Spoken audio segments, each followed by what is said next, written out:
हर शब्द अपने आप में इतना शक्तिशाली होता है कि यदि आप चाहें तो उन्हीं शब्दों से सृजन कर सकते हैं और चाहे तो नाश भी।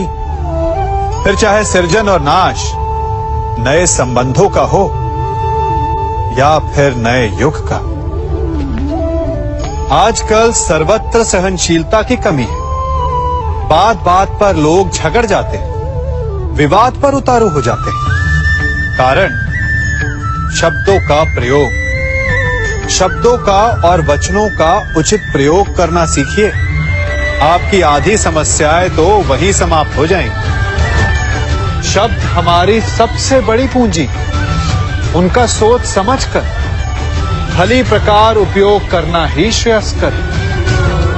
जो शब्द की महिमा और शक्ति को पहचान गया वो इस सृष्टि के आनंद को भी समझ गए। आप भी समझिए। हम सब जीव हैं, अर्थात जीवन जी रहे हैं और जीवन जीते समय उसके पश्चात की कल्पना भी करते हैं कि मृत्यु के पश्चात हमें स्वर्ग मिलेगा, नर्क, अप्सराओं का नृत्य देखने को मिलेगा या यमदूत हमें दंड दे रहे होंगे। परंतु एक प्रश्न सामने आता है, कभी ऐसा हो सकता है कि मृत्यु किसी और की हो और स्वर्ग हमें मिल जाए? नहीं,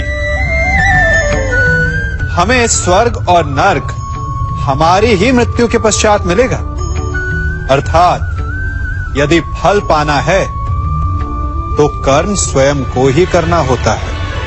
केवल सोचने से कुछ नहीं होता, स्वप्न देखने से कुछ नहीं होता। उसे पूर्ण करने के लिए स्वयं ही परिश्रम करना होता है। तो उठो, जागो और लक्ष्य की प्राप्ति तक संघर्ष करो, क्योंकि यही एक मार्ग है स्वयं को संतुष्ट करने का, स्वयं को आगे बढ़ाने का।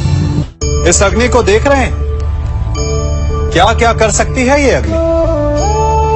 प्रकाश दे सकती है, भोजन पका सकती है और चाहे तो हमें जलाकर भस्म भी कर सकती है। ये जल हमारी प्यास बुझा सकता है या हमें डुबोकर मार भी सकता है।